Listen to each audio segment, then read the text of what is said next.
Hello दोस्तों, आज का जो टॉपिक है उसका नाम है लिपोजिनेसिस। लिपो मतलब क्या होता है? लिपिड। जिनेसिस मतलब फॉर्मेशन। कैसे हम फैटी एसिड का फॉर्मेशन करेंगे वो हम इस प्रोसेस में देखेंगे। ठीक है, तो चलिए देखते हैं। सबसे पहले लिपोजिनेसिस। लिपोजिनेसिस होता क्या है? तो जैसा कि हमें पता है फैटी एसिड मेनली क्या होते हैं, या तो हम डाइट से लेते हैं फैट या लिपिड के फॉर्म में, और वो लिपिड या फैट टूट कर फैटी एसिड और ग्लिसरॉल बनता है, जो बाद में स्टोर होता है टैग के फॉर्म में। टैग का फुल फॉर्म क्या होता है? Try acyl glyceraldehyde. तो कहाँ स्टोर होता है? तो ये एडिपोज टिश्यू में स्टोर होता है। ठीक है, तो ये टैग स्टोर कब होता है?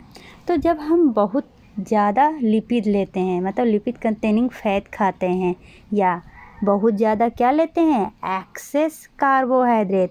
तो आप सोच रहे होंगे कार्बोहाइड्रेट से क्यों? तो जैसा कि आपको पता है कार्बोहाइड्रेट हमारे शरीर में ग्लाइकोजन के फॉर्म में स्टोर होता है, लेकिन जो हमारा लीवर है जो मेनली इसको स्टोरेज का काम करता है, उसका स्टोरेज भी लिमिटेड होता है। जब उस लिमिटेशन से ज़्यादा कार्बोहाइड्रेट हो जाएगा तो वो कार्बोहाइड्रेट फैट के रूप में क्या होगा? स्टोर होने लगेगा।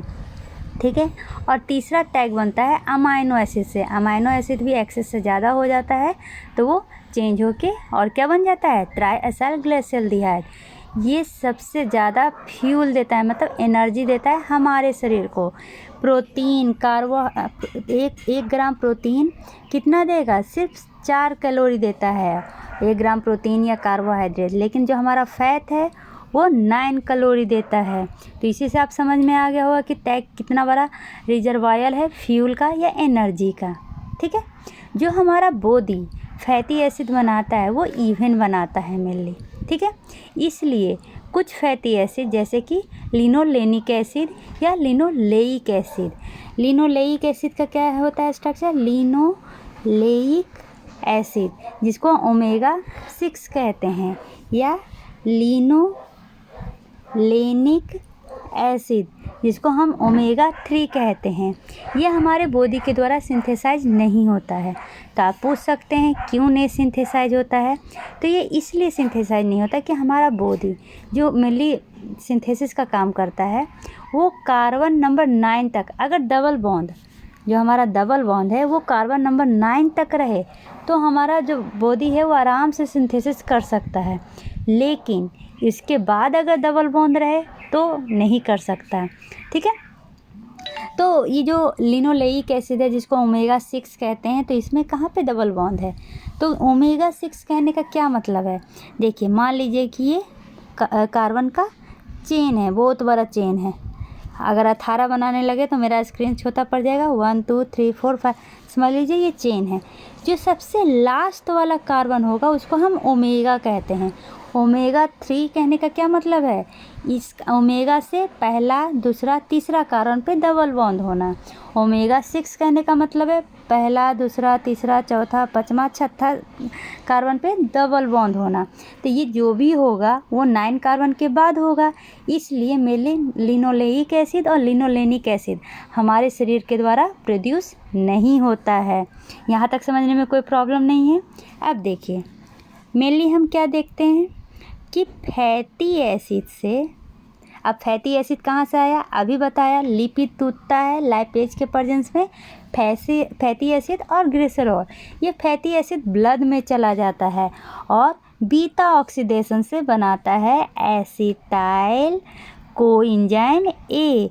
ठीक है, किससे? बीटा ऑक्सीडेशन से। तो इसको क्या कहेंगे?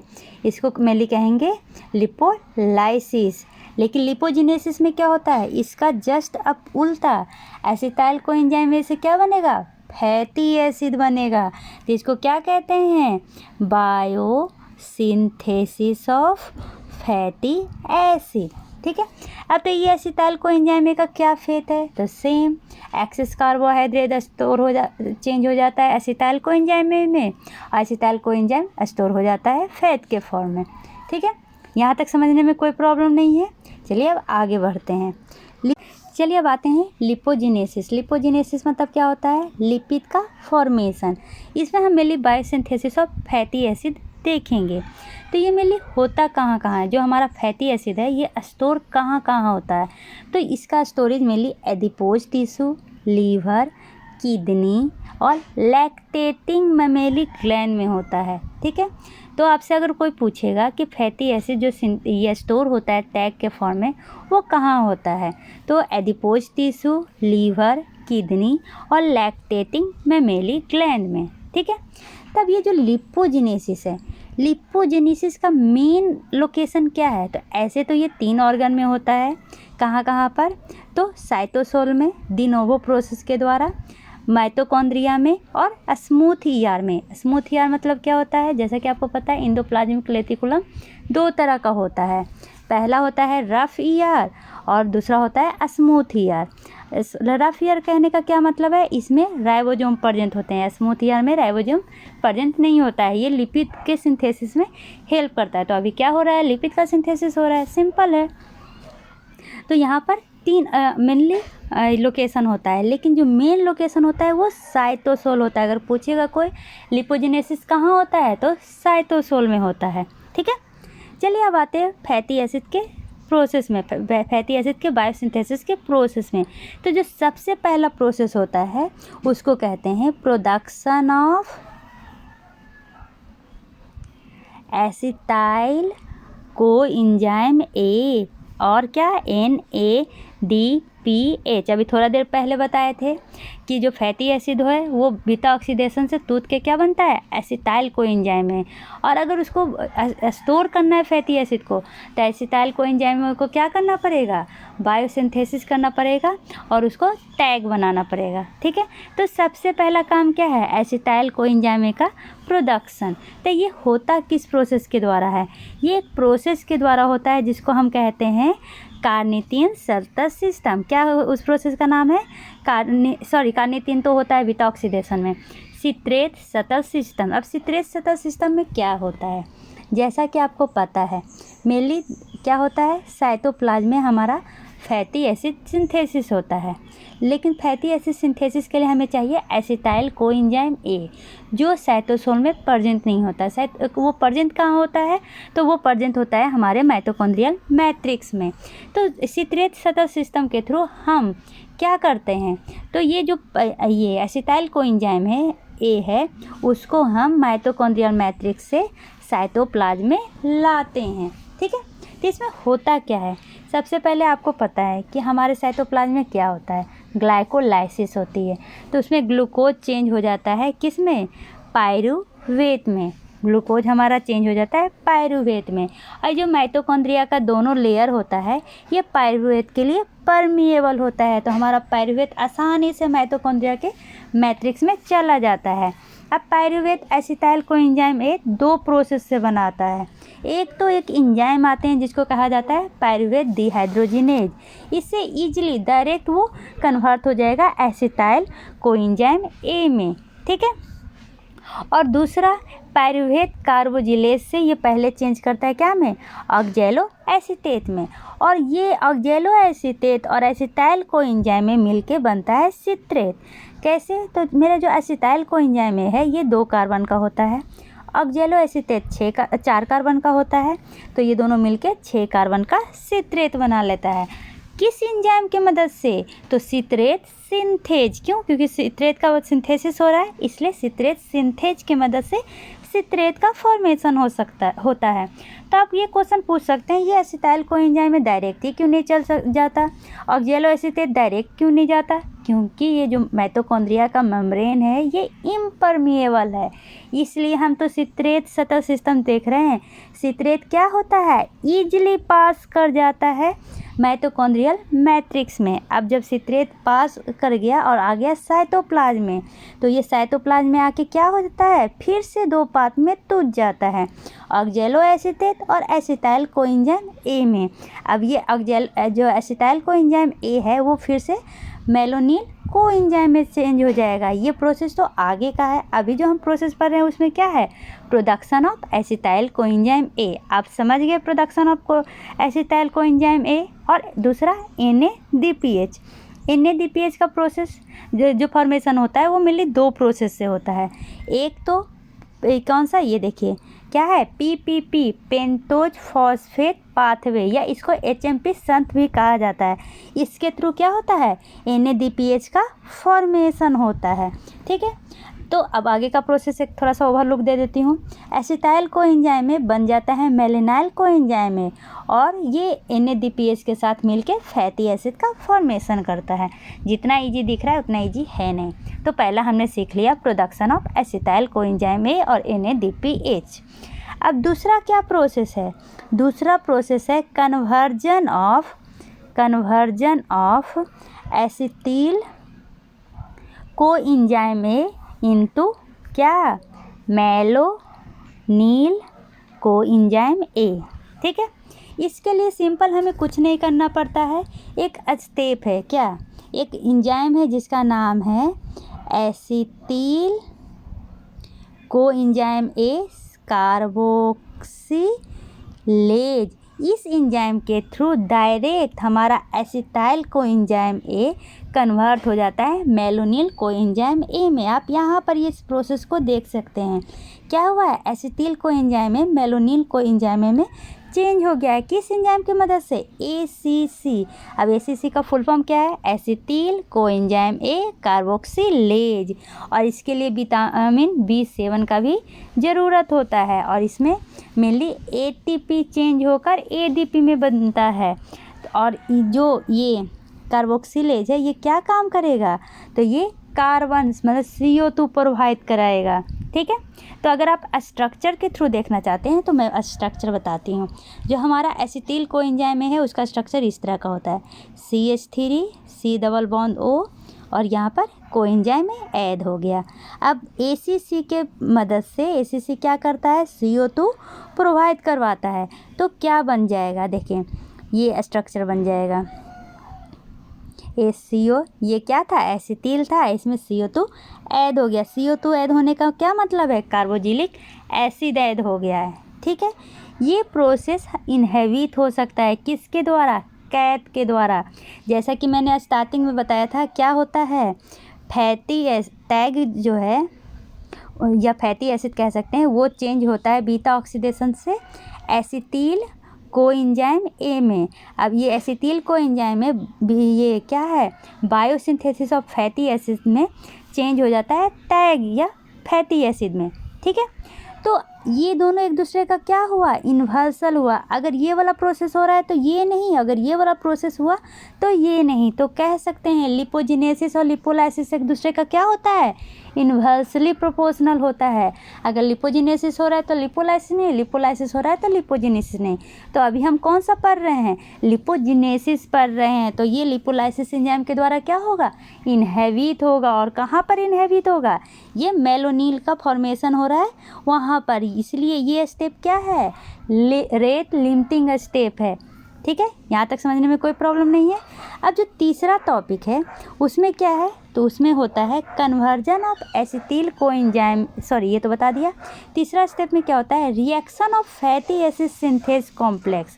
मतलब कि अब फैटी एसिड सिंथेज कॉम्प्लेक्स का रिएक्शन होगा। क्या है, देखने में ये बहुत ईजी है लेकिन इसको समझना बहुत ही डिफ़िकल्ट है। तो उससे पहले हम एक और समरी पढ़ लेते हैं, क्या क्या पढ़ा हमने। तो अभी तक हमने क्या पढ़ा, तो एसिटिल कार्बोक्सिलेज का क्या पढ़ा, मेन फंक्शन पढ़ा। इसका क्या फंक्शन था, एसिटिल कोएंजाइम ए को चेंज कर देता था मेलोनिल कोएंजाइम ए में। ठीक है, यहाँ तक समझने में कोई प्रॉब्लम नहीं है। अब हम पढ़ेंगे fatty acid synthase enzyme complex में। तो इसका एक समरी यहाँ पे दिया हुआ है कि स्टार्ट होता है, ये जो प्रोसेस है वो स्टार्ट होता है एसिटिल कोएंजाइम ए से, जो बाद में दो कार्बन डाइऑक्साइड ऐड करके बन जाता है मेलोनिल कोएंजाइम ए में। ये मेनली रेड्यूस होता है NADPH में, और जिसके कारण पाल्मिटेट फॉर्मेशन होता है। हम जो अभी फैटी एसिड का फॉर्मेशन कर रहे हैं वो मेनली कौन सा है, पाल्मिटेट है। ठीक है, तो चलिए देखते हैं fatty acid synthase enzyme complex का। तो इसमें सबसे पहले ये जान लीजिए, ये जो स्टेप है ना, ये डाइमर फॉर्म में पाया जाता है। डाइमर फॉर्म में कहने का क्या मतलब है, जिसमें बहुत सारे एंजाइम होते हैं, इसलिए इसको कॉम्प्लेक्स कहा गया है, मल्टी एंजाइम कॉम्प्लेक्स। ठीक है, ये डाइमर के फॉर्म में होता है, मतलब एक मोनोमर दूसरा मोनोमर, एक मोनोमर में मेनली 7 कॉम्प्लेक्स होते हैं। ठीक है, यहाँ तक समझने में कोई प्रॉब्लम नहीं है। ये मेनली 2 मोनोमर से बना होता है, 2 मोनोमर से बना हुआ है, इसलिए इसको क्या कहते हैं, डाइमर कहते हैं। इसमें डिफरेंट 7 तरह का क्या होता है, एंजाइम प्रेजेंट होता है। देखिए 1 2 3 4 5 6 7 7 तरह का इसमें एंजाइम प्रेजेंट होता है। यहाँ तक समझने में कोई प्रॉब्लम नहीं है।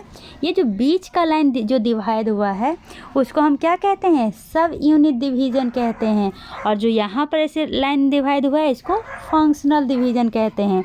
ठीक है, यहाँ तक कोई समझने में कोई प्रॉब्लम नहीं है। अब हम आते हैं रिएक्शन में। ये सारे जो 7 एंजाइम हैं आप यहाँ पे देख लीजिए कौन कौन सा है।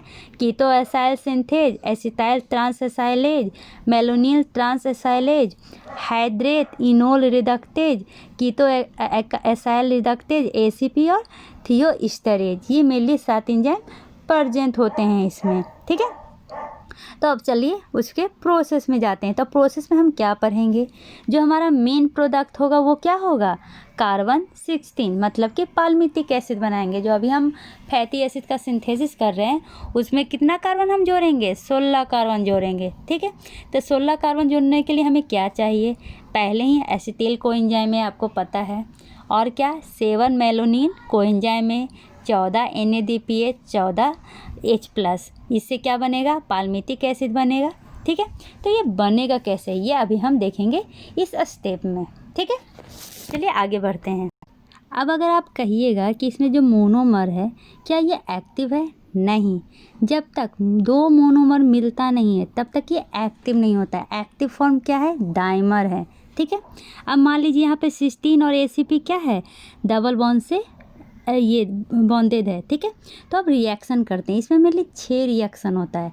6 रिएक्शन में क्या बनाएंगे हम, फैटी एसिड बनाएंगे। ठीक है, तो सबसे पहले क्या देखेंगे, एसिटाइल कोएंजाइम A को ट्रांसफ़र करना किस में, तो सिस्टीन में। तो मान लीजिए कि ये 2 मोनोमर है, पहला मोनोमर सिस्टीन का है, दूसरा ACP का है। ठीक है, दोनों में ये सल्फर ऐड है।